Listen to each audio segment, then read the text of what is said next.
하나님의 말씀은 마태복음 6장 9절부터 13절까지의 말씀은 제가 봉독하겠습니다. 그러므로 너희는 이렇게 기도하라. 하늘에 계신 우리 아버지여, 이름이 거룩히 여김을 받으시려며 나라의 마옵시며 뜻이 하늘에서 이룬 것 같이 땅에서도 이루어집니다. 오늘날 우리에게 일용할 양식을 주옵시고 우리가 우리에게 죄지은 자를 사하여 준 것 같이 우리 죄를 사하여 주옵시고 우리를 시험에 들게 하지 마옵시고 다만 악에서 구하옵소서. 나라와 근세와 영광이 아버지께 영원히 있사옵나이다. 아멘. 마태복음 5장에서부터 시작한 예수님의 산상수훈은 7장까지 전체적으로 개를 같이 하고 있습니다. 모든 그런 그 서론에서 주제가 제시되어지고 있다고 지난번에도 말씀을 드렸는데 5장부터 7장까지의 말씀의 전체적인 주제가 무엇이라고 말씀드렸습니까? 혹시 기억나십니까? 네, 기억 안 나셔도 상관없습니다. 마태복음 5장 13절부터 16절까지 말씀을 다시 한번 더 함께 13절부터 16절까지 이 내용이 5장부터 7장 전체를 관통하는 주제입니다.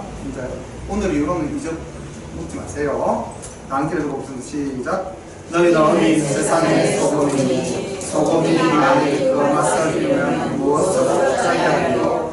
그에는 아무 쓸데없어 다만 밖에 버리고 사람에게 밝힐 뿐이니라.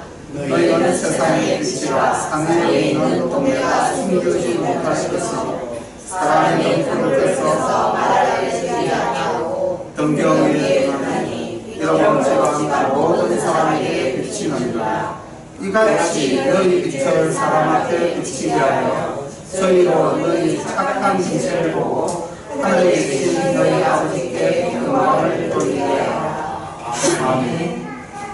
전체 주제가 착한 행실 그리고 아버지께 영광입니다. 그러니까 예수 믿는 우리가 소금의 맛을 내어야 하고 빛으로서 어두움을 밝히는 삶 속에서의 행위가 있어야 됩니다. 아버지께서 온전하신 것 같이 너희도 온전하라. 이것이 우리 주님께서 우리에게 주신 말씀의 본질입니다. 5장부터 7장까지 이어지는 그 모든 말씀은 이 착한 행실과 하나님께 영광이 되게 하는 이 주제를 계속해서 이어가고 있는 것입니다. 6절의 주요 테마가 구제와 기도와 금식입니다. 그런데 이 구제와 기도와 금식도 착한 구제, 착한 기도, 착한 금식이 되어야 됩니다. 그래서 이 구제와 기도와 금식을 통해서 우리가 하나님께 영광을 돌리고 또 우리 주변 사람들에게 선한 영향력을 끼쳐야만 되는 것입니다. 그러니까 우리가 이 땅을 살아가면서 내 삶의 모습을 내 중심을 보시는 분이 누구라는 것을 우리가 인식하고 살아야 된다는 것입니까? 하나님이시라는 것입니다. 그래서 우리가 마틴 루터가 종교개혁을 하면서 그 당시 수많은 종교개혁자들이 외친 말이 있습니다. 아마 많이 들어보셨을 겁니다. 코람데오. 코람데오 들어보셨죠? 네. 네. 코람이라는 말은 라틴어로 뭐뭐 앞에서 이런 말이고 데오는 데오스 하나님 앞에서. 그래서 우리가 이 땅을 살아가면서 모든 삶의 기준이 하나님 앞에서 이루어지는 삶이라는 것을 우리가 자각하고 인식한다면 우리의 행위에서 외식이라는 것은 나올 수가 없습니다. 그런데 지금 주님께서 비난하고 잘못되어졌다고 증거하는 그 당시의 바리새인들은 하나님 앞에서가 아니라 누구 앞에서? 사람 앞에서. 오늘날 우리가 신앙생활하면서 교회 안에서는 모습으로 형제요 자매요 참 더없이 선한 모습을 보이다가 만약에 세상에 나가서 우리가 그런 모습이 사라진다면은 우리는 하나님 앞에서가 아니라 무엇 앞에서가 되어버립니까? 사람 앞에서가 되어버린다는 것입니다. 그래서 항상 우리의 중심에 하나님이 계셔야만 내 삶이 온전한 삶이 되는 것입니다. 코람데오라는 이 말씀 꼭 기억하시고 하나님 앞에서 부러움이 없는 하나님께 정말 우리가 건강을 가지는 열린 가정 모든 식구들 되기를 소망합니다. 6장 1절부터 말씀을 살펴보도록 하겠습니다. 사람에게 보이려고 그들 앞에서 너희 의를 행치 않도록 주의하라. 그렇지 아니하면 하늘에 계신 너희 아버지께 상을 얻지 못하느니라. 그러므로 구제할 때에 외식하는 자가 사람에게 영광을 얻으려고 회당과 거리에서 하는 것 같이 너희 앞에 나팔을 불지 말라. 진실로 너희에게 이르노니 저희는 자기 상을 이미 받았느니라. 너는 구제할 때에 오른손이 하는 것을 왼손이 모르게 하라. 내 구제함이 은밀하게 하라. 은밀한 중에 보시는 너희 아버지가 갚으시리라. 1절부터 4절까지는 구제에 대한 말씀입니다. 유대인들에게 의를 이루기 위한 3대 행위가 있다고 합니다. 그들은 그 세 가지를 실천해야만 자기가 의로운 사람이 된다고 그렇게 생각을 하며 종교적인 의무감으로 살아가는데 그 세 가지가 바로 구제와 기도와 금식입니다. 그런데 문제는 이들이 이 선한 행위를 율법에서 배워서 이 행위를 삶 속에서 실천함에 있어서 아까 문제는 하나님 앞에서가 아니라 사람 앞에서 외식적으로 행했다는 것입니다. 그래서 주님께서 지금 1절에 사람에게 보이려고 그들 앞에서 너희의 의를 행치 않도록 주의하라. 이때 너희는 누구겠습니까? 이때 너희 제3자는 누구일까요? 바리새인일까요? 아니면 제자들? 아니면 오늘날의 우리들? 그 당시 모인 제자들 그리고 오늘날 우리들이겠죠, 그죠? 그럼 우리의 의가 그들 앞에서 우리의 의가 잘못 사람에게 보이려고 행하는 의가 되어서는 안 된다는 겁니다. 이 의라는 말은 헬라어로 디카이오시넨 이런 말인데요. 거룩한 생활을 위한 마음가짐으로 풀어야 됩니다. 그러니까 우리가 거룩한 생활을 하기 위해서 가져야 할 이 마음가짐이 어떻게 해야 된다? 사람에게 보이지 않도록 해야 된다는 것입니다. 왜? 그때 그 당시의 사람들은 드러내놓고 보이기 위해서 했거든요. 그래서 주님께서 나팔 불면서 행하는 의는, 즉 자랑하면서 행하는 의는, 사람들에게 보이기 위해서 행하는 의는 이미 자기 상을 다 받았다고 말씀하시면서 오른손이 하는 일을 왼손이 모르게 하라. 어떻게 보면 정말 멋진 표현이죠. 그런데 이게 또 현실적으로 봤을 때는 있을 수 없는 일이죠. 오른손이 하는 일을 왼손이 어떻게 모르겠어요. 그렇다면 의는 그만큼 은밀하게 행하라는 거죠. 그래서 그 은밀한 구제를 누가 보신다? 하나님께서 은밀한 중에 보신다는 거죠. 제가 은밀하게 행하는 의를 드러내는 실수를 범한 적이 여러 번 있습니다. 그 마음의 중심을 보시고 하나님이 갚아주실 것인데 괜히 우리가 나팔을 불어서 그 의를 손상한 일도 있음을 솔직히 고백을 합니다. 제 자신도 어떨 때는 그냥 정말 오른손이 하는 일이 왼손이 모르게끔 해야 됨에도 불구하고 이 인간 저 깊숙한 곳에서는 괜찮아하고 싶은 마음이 생겨가지고 드러내놓을 때도 있습니다. 그래서 정말 오른손이 하는 일을 왼손이 모르게 구제를 한다는 것은 정말 어렵고 또 어려운 일입니다. 그러나 우리 하나님께서는 겸손하게 은밀히 그리고 보상을 바라지 않는 순수한 마음으로 행하는 모든 선한 일에는 누가 갚으신다? 4절 말미에 너희 아버지가 갚으시리. 아멘. 네, 우리가 아버지 하나님께 모든 것을 맡기면 되는데 이 외식적인 부분들이 우리들에게 마음속에 아주 많이 남아있어요. 두 번째는 기도에 대한 교훈이십니다. 또 너희가 기도할 때에 외식하는 자와 같이 되지 말라. 저희는 사람에게 보이려고 계단과 큰 거리 어귀에 서서 기도하기를 좋아하느니라. 내가 진실로 너희에게 이르노니 저희는 자기 상을 이미 받았느니라. 너는 기도할 때에 내 골방에 들어가 문을 닫고 은밀한 중에 계신 내 아버지께 기도하라. 은밀한 중에 보시는 내 아버지께서 갚으시리라. 기도도 매한가지로 사람들이 본 앞에서 의식적인 기도, 외식적인 기도 하지 말라는 것입니다. 그 당시 유대인들은 하루에 3번 기도하는 시간을 정해놓고 손을 들어서 이렇게 기도를 했다고 합니다. 그런데 이 기도하는 행위를 어디에서? 사거리, 길거리에서 이렇게 손을 들고 제 6시, 9시, 그리고 12시에 기도를 했다는 겁니다. 그러니까 이것은 누구에게 보이기 위한 기도지 정말 자기가 하나님께 자기의 마음을 드러내고 하나님과 인격적인 만남을 하기 위한 기도가 아니었다는 겁니다. 이 사람들도 이미 자기 상을 받았다는 겁니다. 근데 주님께서는 어떻게 기도하라? 은밀한 중에 계신 내 아버지께 기도하라. 그러면 은밀한 중에 보시는 내 아버지께서 갚으시고. 그래서 우리가 길 가면서도 내가 눈을 감고 기도할 수도 있고요. 그다음에 내가 집에서 잠들기 전에 내가 또 기도 드릴 수도 있고요. 그래서 기도라는 것은 은밀한 중에 드리는 것이 하나님께서 기뻐 받으시는 기도가 됩니다.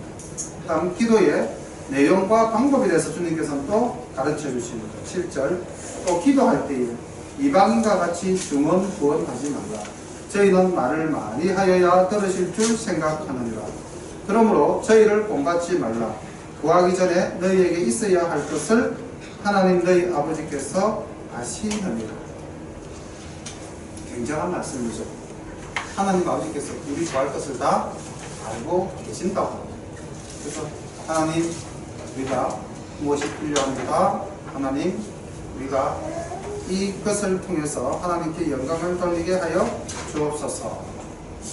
이런 기도를 드려야 되는데 막 우리는 나열하고 했던 말 또 하고 또 하고 또 하고 그런 반복적인 기도를 하지 말라는 것입니다. 노목사님께서 이 부분에 대해서는 좋은 가르침을 주셨어요. 정말 중언부언해서 반복적으로 말하는 것은 옳은 기도가 아니라고 그렇게 강조를 하셨는데 주님도 강조하시고 성경을 바로 보시는 목사님도 강조하시고 우리 모두가 이렇게 강조하는데 근데 실제로 기도 행위에 들어가면 그게 잘 안 돼요. 물론 우리의 간절함이다 이렇게 생각하실 수도 있는데 이 부분에 대해서는 우리가 좀 더 자기의 기도를 다듬어야 될 필요가 있습니다. 제가 요즘 새벽 기도를 하면서 제 기도의 어투를 바꾸려고 무진장 노력하고 있습니다.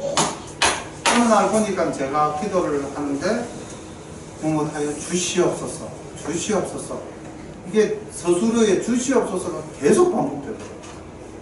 그래서 좀 표현이 좀 적절하지는 못하겠지만 내가 거짓 근성을 가졌나? 왜 이렇게 달라고만 그러지? 그래서 어느 날부터 이걸 깨닫고 기도를 좀 바꾸자. 그래서 겠습니다라고 이제 바꾸고 있습니다. 주님, 제가 무엇을 하겠습니다. 네. 그래서 제가 주님께 다짐하는 기도가 되어야 되는데 맨날 달라는 기도를 하고 앉아있더라고요. 그래서 이건 내가 좀 잘못된 기도다. 이건 뭔가 고쳐야 된다. 그래서 하겠습니다로 바꾸고 그래도 잘 안 돼요. 진짜 안 돼요. 어느새 또 보면 뭐 주시옵소서 하고 앉아요. 근데 하겠습니다. 오늘 제가 우리 이순 권사님 기도하는 내용을 읽으니까 주시옵소서가 없었습니다. 하옵소서. 봉행하시옵소서. 하옵소서 기도해요. 그래서 아마 이게 이제 크면서 성장하면서 그냥 그 기복적인 옛날에 그 구원 강사님들의 설교 듣고 막 주여 삼설 외치고 주여 주시옵소서 뭐 그런 기도에 저희들도 은연중에 물들어가지고 그런 기도를 하고 있는 제 모습을 발견하고서는 계속 바꾸고 있습니다. 이게 의식적으로 그러지 않으면 안 바뀌더라고요. 그래서 계속해서 보려고 노력을 하고 있습니다. 9절 말씀 봅니다. 그러므로 너희는 이렇게 기도하라. 하늘에 계신 우리 아버지여, 이름이 거룩히 여김을 받으시고 나라니 나옵시며 뜻이 하늘에서 이룬 것 같이 땅에서도 이루어지시고 오늘날 우리에게 일용할 양식을 주옵시고 우리가 우리에게 죄지은 자를 사하여 준 것 같이 우리 죄를 사하여 주옵시고 우리를 시험에 들게 하지 마옵시고 다만 악에서 구하옵소서.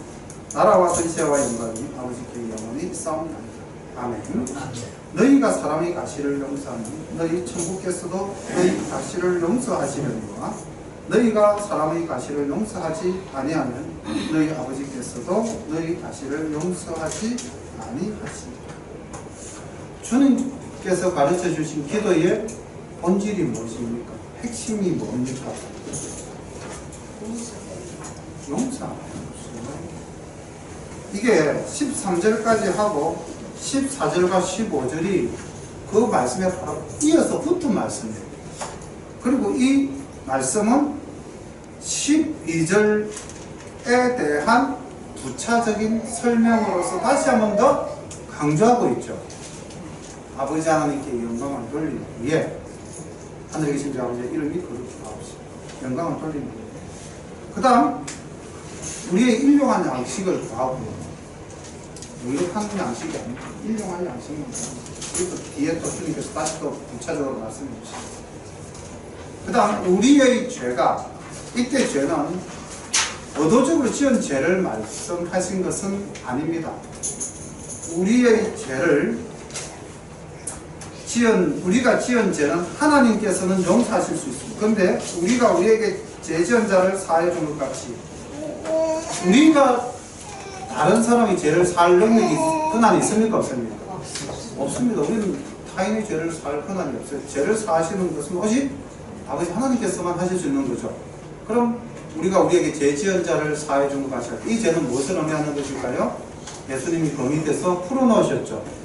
과실입니다. 의도적으로 행치 않은 일. 그러니까 왜 우리가 도피성 제도가 있었지 않습니까? 살인을 하겠다고 결심을 하고 흉기를 들고 한 살인죄는 돌을 맞아 죽어 마땅했지만은 실수로 사람을 해쳤을 경우에는 도피성 제도를 두셔서 구약에서도 그들을 보호했지 않습니까? 네.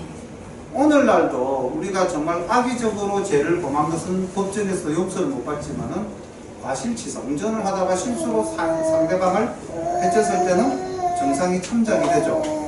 그 과실입니다. 우리가 우리에게 지은 죄를 사하여 준 것 같이 할 때 그 죄는 과실입니다. 그래서 주님께서 14절에 너희가 사람의 과실을 용서하고 이렇게 과실이라고 분명히 밝혀놓고 있죠. 예. 그러니까 상대방이 실수한 것은 우리가 용서해야 됩니다. 근데 우리가 그 상대방의 실수를 용서하지 않는다면 하나님께서 우리를 용서하지 않으신다는 거죠. 그래서 지난 시간에 우리 5장에서도 봤지만 예배 드리기 전에 먼저 형제에게 잘못한 것이 생각나거든 뭐 하라 그랬습니까? 화해하고 풀고 와서 예배 드려라. 바로 그거죠. 주님이 가르치시는 것은 이 땅에서 먼저 의를 실현하고 난 다음에 하나님 앞에 온전한 예배를 드리는 것이 기뻐 받으시는 예배라는 거죠. 우리의 삶은 엉망이면서 주일날 교회 와서 거룩한 척? 그건 절대 주님이 기뻐하지 않는다는 것을 이사야서 1장 말씀을 가지고 또 지난번에 우리 한번 살펴보지 않았습니까? 나는 너희들이 주는 그 고기의 피에 질렸다. 너희들은 내 마당만 밟고 갈 뿐이다. 아직까지 내 마음속에 응어리가 져서 용서 안 되는 것들이 있습니까? 용서하십시오. 부부지간에도 용서하셔야 돼요. 부모 자식지간에도 용서해야 돼요. 그 괘씸한 마음을 내가 품고 있으면서 하나님 앞에서 기도하고 예배드린다고 했을 때 하나님께서 그 기도와 그 예배를 기쁨으로 정말 받아주시겠습니다. 오늘 주님께서 분명히 이렇게 기도하라고 했습니다. 우리 주기도문만 착하게 정말 삶 속에서 실천하면서 이 주기도문만 가지고 기도해도 우리는 이 땅에서 받을 복은 다 받을 수 있습니다. 그렇지 않습니까? 근데 이게 용서가 안 되는 거예요. 용서가 안 되는데 어떻게 다음 기도가 나올 수가 있어요? 12절 우리 다 함께 읽어보겠습니다. 시작. 우리가 우리에게 죄 지은 자를 사하여 주는 것 같이 우리 죄를 사하여 주옵시고. 우리 죄를 사함 받으려면 우리가 먼저 용서해야 돼요. 혹시 오늘 2부 순서로 기도회를 가지실 텐데 정말 2부 순서 때 기도회 하실 때에 오늘 이 제목 가지고 기도하시기로, 내가 아직 용서하지 못한 사람이 있으면 고백합니다. 이제 내려놓겠습니다. 그렇게 용서하시고 그 다음 주님 앞에 설 때에 하나님께서 한량없는 은혜를 내려주실 줄로 믿습니다. 아멘. 16절 말씀입니다. 금식할 때에 너희는 외식하는 자들과 같이 슬픈 기색을 내지 말라. 저희는 금식하는 것을 사람에게 보이려고 얼굴을 흉하게 하느니라. 내가 진실로 너희에게 이르노니 저희는 자기 상을 이미 받았느니라. 너희는 금식할 때에 머리에 기름을 바르고 얼굴을 씻으라. 이는 금식하는 자로 사람에게 보이지 않고 오직 은밀한 중에 계시는 내 아버지께 보이게 하려 함이라. 은밀한 중에 보시는 내 아버지께서 갚으시리라. 그러니까 이 금식이라는 것은 유대인들의 종교 행위에 있어서 굉장히 중요한 것이었습니다. 우리 노목사님께서는 뭐 이렇게 금식에 대해서 정말 나는 금식, 저도 사실 금식 잘 못합니다. 근데 이번에 이제 설교를 위해서 금식에 대해서 조금 공부를 해보니까요, 우리가 금식 기도가 신앙생활에서 필요한 것이더라고요. 이게 형식적이고 외식적인 것이 아니더라고요. 성경에 기록된 금식을 찾아보니까 1년에 한 번 대속죄일 때 금식을 했습니다. 구약 때부터. 그렇게 해서 자기의 죄를 자복하고 하나님께 예배드리기 위해서 자기를 정결하기 위한 하나의 방법으로 금식을 했던 겁니다. 그 다음 또 보니까 내 죄를 고백하기 위해서 자기를 낮추고 하나님 앞에 겸손히 나아가는 그 순전한 모습을 보이기 위해서 금식을 했더라고요. 느헤미야서 9장 1절에 보면은 느헤미야가 금식하고 나아가는 장면을 볼 수가 있습니다. 옷을 찢으며. 사도행전 14장 23절에도 보면은 신약시대도 금식하고 나아가는 모습이 보입니다. 그리고 구약에서는 또 놀라운 게요, 이방인도 금식을 했어요. 하나님께 죄를 자복하고 회개하는 마음. 어디에서 그런 사건이 일어났는지 혹시 기억나십니까? 네? 네. 중요한 사건은 요나서에서 나타납니다. 요나가 니느웨에 가서 외쳤을 때 니느웨 왕으로부터 모든 백성들까지 어떻게 했습니까? 금식을 했다고 기록되어 있습니다.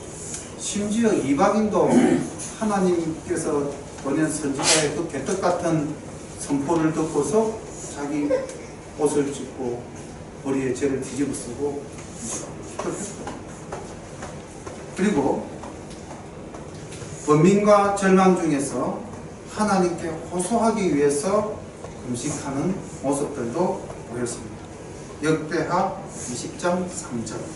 그리고 에스더에서도 보면 죽으면 죽으리다 하고 결단하기 전에 또 이스라엘 백성의 구제를 위해서 금식하는 장면이 나오고요. 다음 사도행전 13장 1절부터 3절까지에서도 금식하는 모습들이 나옵니다. 그래서 정말로 내가 하나님께 내 죄를 자복하고 하나님께 겸손한 모습으로 나아가서 내가 하나님께 이 고통에서 나를 구원하여 주시옵소서 라고 기도를 하기를 원하신다면 금식 기도도 저는 필요하다고 봅니다. 할 수 있으면 하시는 게 좋는데 어떻게 해야 됩니까? 머리에 기름을 바르고. 내가 금식한다는 표 내지 말고, 야, 나 오늘부터 3일 금식 기도 들어가, 이렇게 하라는 것이 그냥 자기 스스로 다짐하고 자기 스스로 결심하고 하나님께 평상시와 동일한 모습으로 살면서 금식하는 거지. 그러면 하나님께서 어떻게 하신다? 은밀한 중에 보시면 하나님께서 다 주신다는 거예요. 너 기도를 들어 응답해 주신다는 거지. 19절 말씀 봅니다. 너희를 위하여 보물을 땅에 쌓아두지 말라. 거기는 총과 동록이 있게 하며 도적이 구멍을 뚫고 도적질을 하느니라. 오직 너희를 위하여 보물을 하늘에 쌓아두라. 거기는 좀이나 동록이 패하지 못하며 도적이 구멍을 뚫지도 못하고 도적질도 못하느니라. 내 보물 있는 곳에 내 마음도 있느니라. 눈은 몸의 등불이니 그러므로 내 눈이 성하면 온몸이 밝을 것이요 눈이 나쁘면 온몸이 어두울 것이니 그러므로 내게 있는 빛이 어두우면 그 어둠이 얼마나 하겠느냐. 한 사람이 두 주인을 섬기지 못할 것이니 토끼를 미워하며 저를 사랑하거나 토끼를 중히 여기며 저를 경히 여김이라. 너희가 하나님과 재물을 겸하여 섬기지 못하느니라.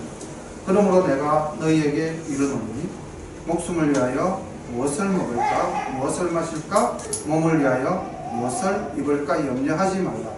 목숨이 음식보다 중하지 아니하며 몸이 어복보다 중하지 아니하냐. 자, 지금 이제 재물에 대해서 이렇게 주님께서는 주 기도문에서 가르쳐 주셨죠. 일용할 양식을 주옵시고. 하나님께서 우리에게 일용할 양식만 구하라. 그리고 그 앞에 주님께서는 부재에 대해서도 말씀을 하셨죠. 은밀한 중에 부재하라. 그럼 지금 여기 19절부터 제가 조금 전 계속해서 나아가야 되지만 25절까지 읽고 말씀을 끊었는데 이것도 궁극적으로 하늘의 보물을 쌓아두라는 것이 어떤 의미일까요? 요즘 뭐 부흥회하시는 목사님들은 또 뭐 교회 갖다 바쳐라는 식으로 이야기를 하는데 사실은 그게 아니죠. 6장 전체의 맥을 이어가다 보면은 이 말씀은 하늘에 내 재물을 쏟아두어라라는 말씀과 그 다음 또 어떤 말씀이 나오냐면은 내 눈은 몸의 등불, 갑자기 눈 이야기가 나옵니다. 그리고 나서 또 뭐가 나오냐면은 빛이 나옵니다. 내게 있는 빛이 어두우면 그 어둠이 얼마나 하겠는가. 자, 이게 지금 뜬금없는 눈이 왜 나오느냐 이렇게 이제 볼 수도 있는데 여기에서 이 눈은 육체적인 눈으로 볼 수도 있겠지만은 신앙적인 눈, 신실한 마음. 주님께서 5장에서 아까 너희는 세상에 무엇이라? 빛이라. 세상을 향해서 비추어야 하는 빛, 세상을 향해서 내밀어야 하는 손입니다. 구제의 손길, 선교의 손길, 이 손길이죠. 근데 이것이 어둡다. 이것이 제대로 행해지지 않는다. 그래서 여기 23절에서 갑자기 눈이 나오고 난 다음에 내게 있는 빛이 어두우며 내가 선한 구제를 못한다면 내가 하나님의 자녀로 빛과 소금의 삶을 살지 못한다면은 그 어둠이 얼마나 하겠느냐. 그럼 네가 그렇게 하지 못한 이유가 뭐냐? 무엇을 주인으로 삼았다는 것입니까? 물질을 주인으로 삼았다는 거죠. 네가 두 주인을 섬기지 못할 것입니다. 혹 하나를 미워하며 저를 사랑하거나 혹 이를 중히 여기며 저를 경히 여기며 여기서 하나 혹 이게 뭐겠습니까? 하나는 물질이고 하나는 하나님이죠. 그럼 우리가 물질을 중히 여기면 무엇을? 하나님을 경히 여기게 되죠. 하나님을 중히 여기면 물질은 문제가 되지 않는다는 것입니다. 그래서 주님께서는 지금 어디에 포커스를 맞춰라? 물질이다? 네, 하나님이다? 하나님에 대해 그런데요, 하나님 앞에서 하나님 중심으로. 그렇다고 해서 물질을 경히 여기서 물질을 갖지 말라는 거 절대 아닙니다. 왜요? 물질이 있어야 도울 것 아닙니까? 가난한 것보다는 부자가 훨씬 낫죠. 문제는 부자가 되어서 마음이 바뀌면 안 된다는 거죠.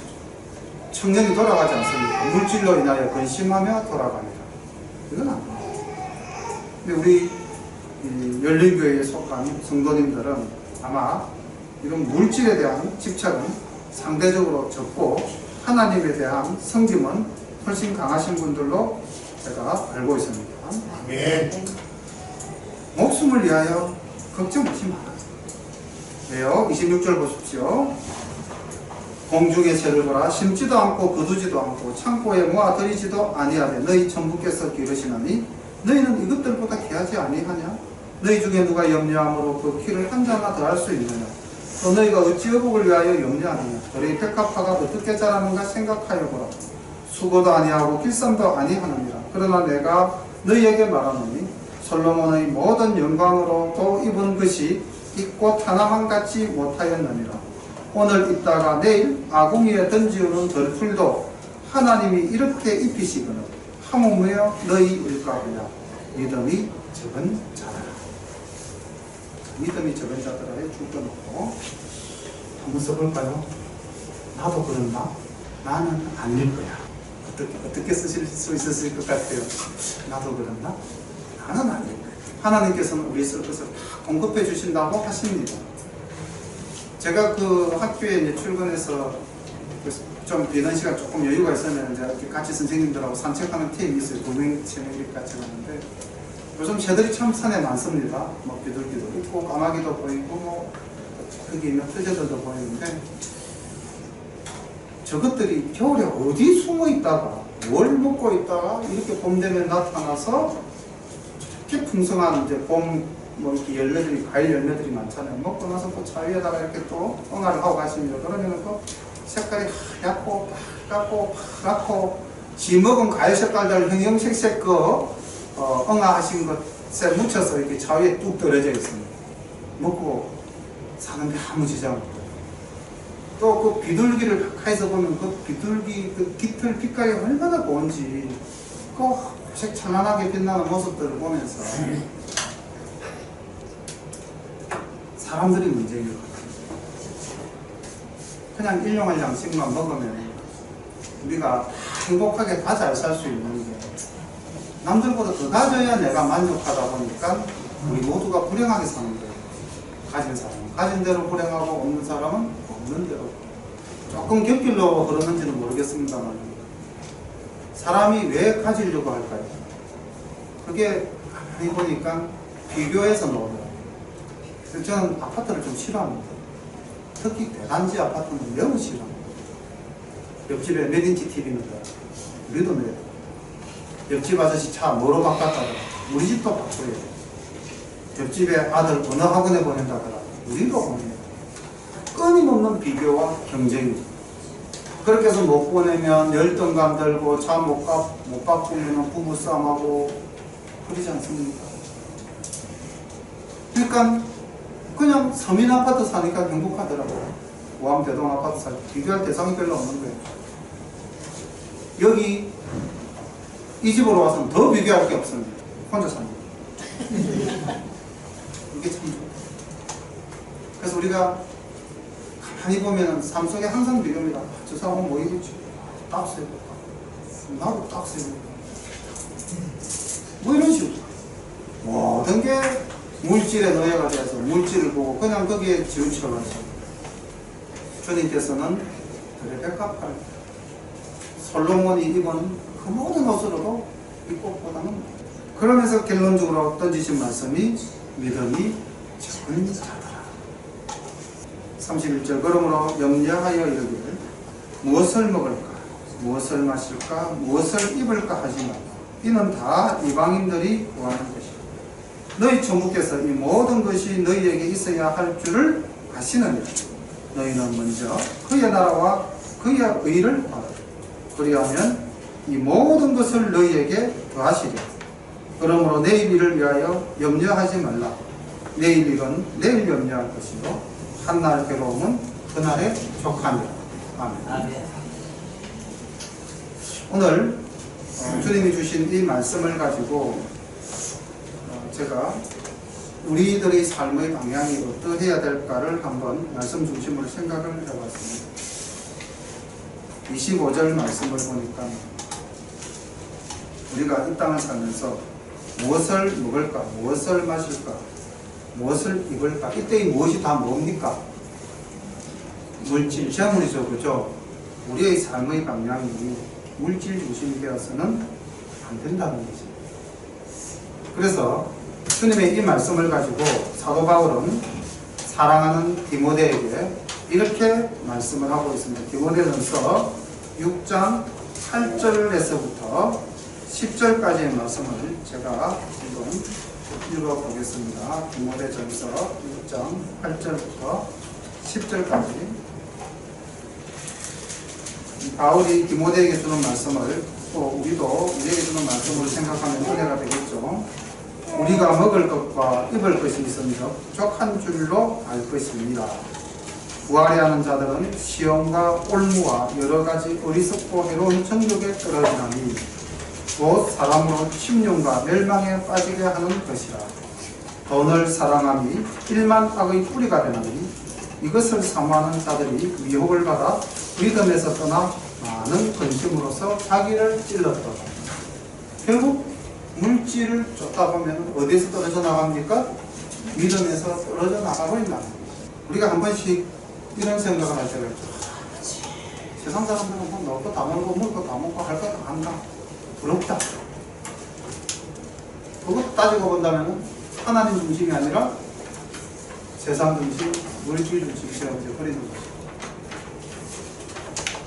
두 번째 33절 말씀을 바탕으로 33절 너희는 먼저 그의 나라와 그의 의를 구하라. 그리하면 이 모든 것을 너희에게 더하시리라.